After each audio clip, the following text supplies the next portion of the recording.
अगर आप UFC देखते हैं या नहीं भी देखते तो आपने इस आदमी को तो जरूर देखा होगा।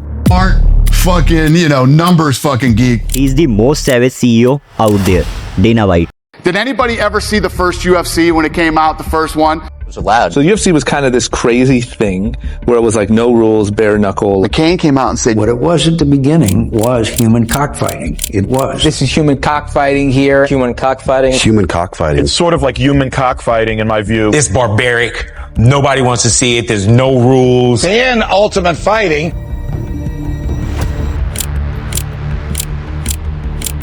The one thing that I believe would work everywhere is fighting. Because it doesn't matter what color you are, what country you come from, or what language you speak. We're all human beings and fighting's in our DNA, man. We get it and we like it. We bought a company that wasn't allowed on pay-per-view. This was not allowed on pay-per-view. Our goal was to buy it and get it on free television. People thought that was insane. Basically what we want to do is we want to make the Super Bowl of mixed martial arts. We want to make it more fan friendly, we want to get the crowd involved in it, and we want to bring back the best fighters in the world. People always ask me what I do. I sell holy shit moments for a living, right?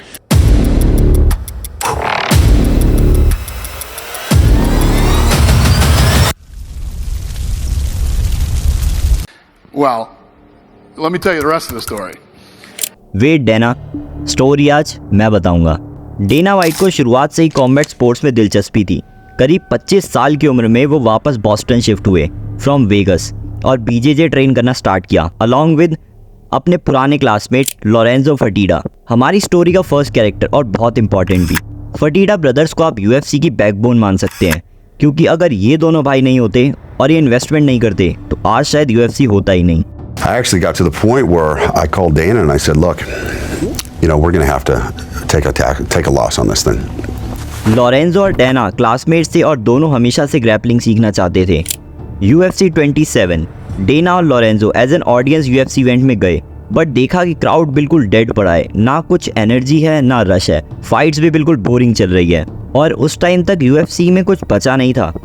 UFC के starting owners Rorion Gracie, Art Davie, Bob, जिन्होंने इस company को बनाया था, शुरुआत में company ने crazy growth दिखाई, बट इवेंचुअली लीगल ट्रबल्स और मिसमैनेजमेंट की वजह से UFC लॉस में गया और नौबत यहाँ तक आ गई कि जब डेना ने चक लिडल की फाइट पे की बात करनी चाहिए तो उन्होंने बताया कि UFC के पास पैसा ही नहीं है। Owner blows up on me and says, you know what?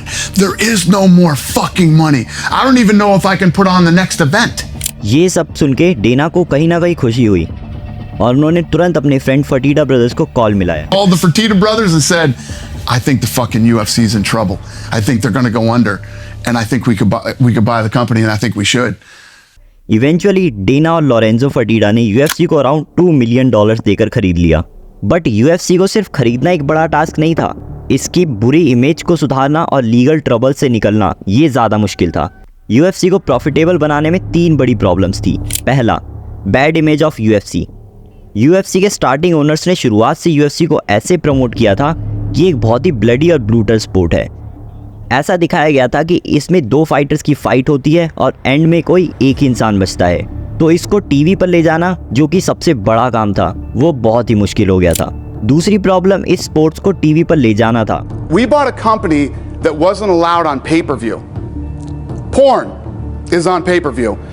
This was not allowed on pay-per-view. और लास्ट, ये स्पोर्ट शुरुआत से एथलेटिक कमीशन के अंडर नहीं था, जिससे लोग UFC और MMA को एज अ स्पोर्ट्स स्वीकार नहीं कर पा रहे थे।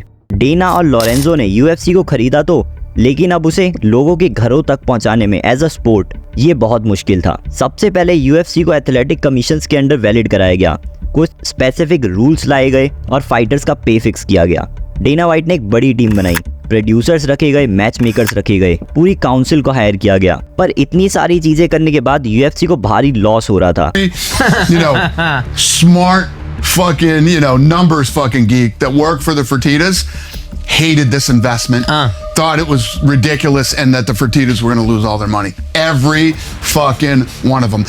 UFC was this close to quit, but they kept going. अब यहाँ से सबसे पहला गोल था कि UFC को फ्री टेलीविजन पर लेकर जाना है और उसी वक्त UFC come up with a great idea, The Ultimate Fighter।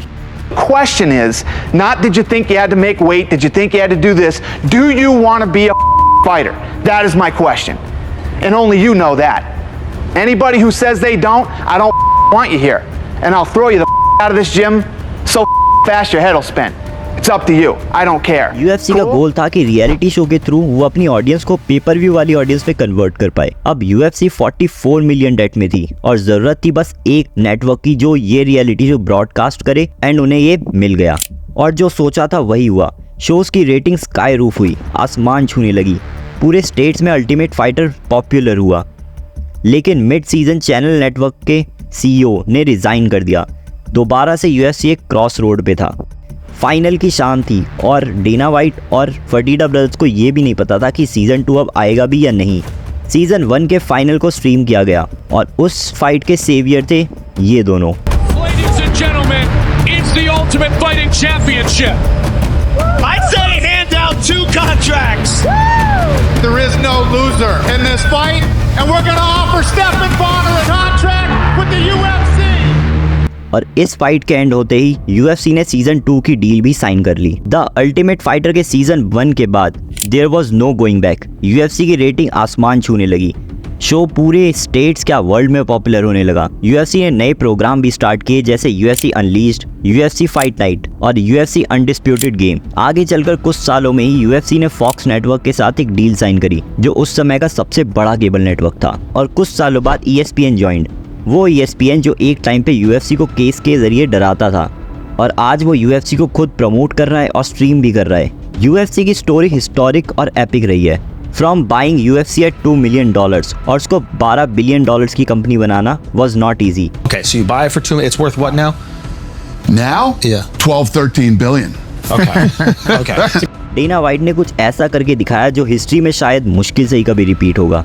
आज UFC हर वीक शोज करता है और सब sold out. UFC pay per view millions में खरीदे जा रहे हैं और ये सब शायद सिर्फ एक इंसान की जिद की वजह से, डेना वाइट। अगर आपको ये वीडियो पसंद आई तो आई एम श्योर आपको बाकी की वीडियोस भी पसंद आएगी। जाने से पहले चैनल को सब्सक्राइब कर देना और वीडियो को लाइक। तब तक के लिए फाइट टाउन साइनिंग ऑफ।